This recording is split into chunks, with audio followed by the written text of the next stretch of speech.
அனைவருக்கும் வணக்கம். பாரம்பரிய திருவள்ளுவர் குல வம்சம் பிரசன்ன ஜோதிடர் சுபமாரிமுத்து திருப்பூரிலிருந்து இந்த பதிவு உங்களுக்காக. 30 ஆண்டு காலமாக ஜோதிடம் பார்த்து வந்துள்ளேன். இன்றைக்கு உங்களுக்கு ஒரு அற்புதமான ஒரு விஷயத்தை சொல்லப்போறேன். பிரம்மகத்தி தோஷம் எதனால் வருகிறது அப்படின்னு நீங்க தெரிஞ்சுக்கணும் இல்லையா?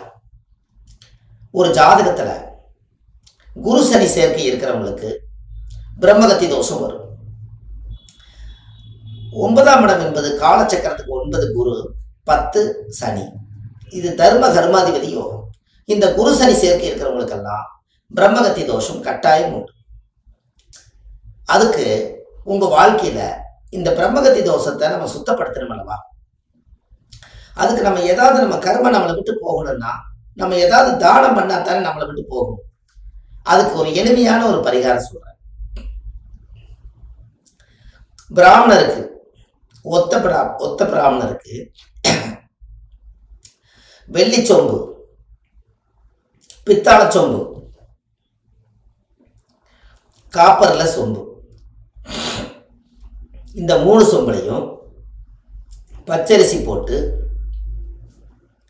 வியாழக்கிழமை அல்லது சனிக்கிழமை ஒரு புது தட்டில் மஞ்சள் வேஷ்டி துண்டு வெத்தலை பாக்கு காணிக்கெல்லாம் வச்சு, இந்த நாள் என்னுடைய பிரம்மகத்தி தோஷம் என்னை விட்டு இதோட நிவர்த்தி ஆகட்டுன்னு சொல்லி பிரபஞ்சத்துக்கிட்ட வேண்டிட்டு பிராமணர் கையில் கொண்டு போய் நீங்க தானம் கொடுத்துட்டீங்கன்னா அன்னையோட உங்களுடைய ஜாதகத்தில் இருக்கிற பிரம்மகத்தி தோஷம் உங்களை விட்டு போயிடும். நம்மளுடைய புத்தி தெளிவாகும், புத்தி கூர்மையாகும்.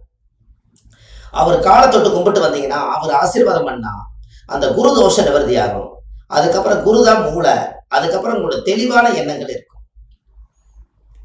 இது நீங்க பார்த்துருக்கீங்களா? பிரம்மகத்தி தோஷம் இருக்கிறவங்களுக்கு இது எளிமையான பரிகாரம்.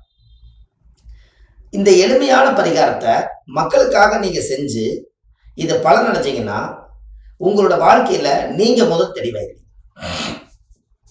இதை கண்டிப்பா ஒரு முறை நீங்க இதை செஞ்சுட்டு வாங்க. இந்த பிரம்மகத்தி தோஷத்திலிருந்து நீங்க விடுபட்டு உங்க வாழ்க்கையில உங்களுடைய எண்ணம் போல உங்களுடைய வாழ்க்கை நல்லா இருக்கும். கண்டிப்பா இதெல்லாம் பாருங்க. நம்ம ஆன்லைன்லயே நம்ம ஜாதகம் பார்க்கணும். வள்ளுவர் வாக்குன்னு யூடியூப் சேனல்ல போனீங்கன்னா நிறைய பதிவுகள் கொடுத்துருக்கேன். அதையெல்லாம் நீங்க பார்த்து உங்க வாழ்க்கையில நீங்க நிறைய விஷயத்தை நீங்க தெரிஞ்சுக்கலாம். கண்டிப்பா ஒரு முறை பாருங்க. அடுத்த பதிவில் உங்களை சந்திக்கிறேன். சுபமாரிமுத்து.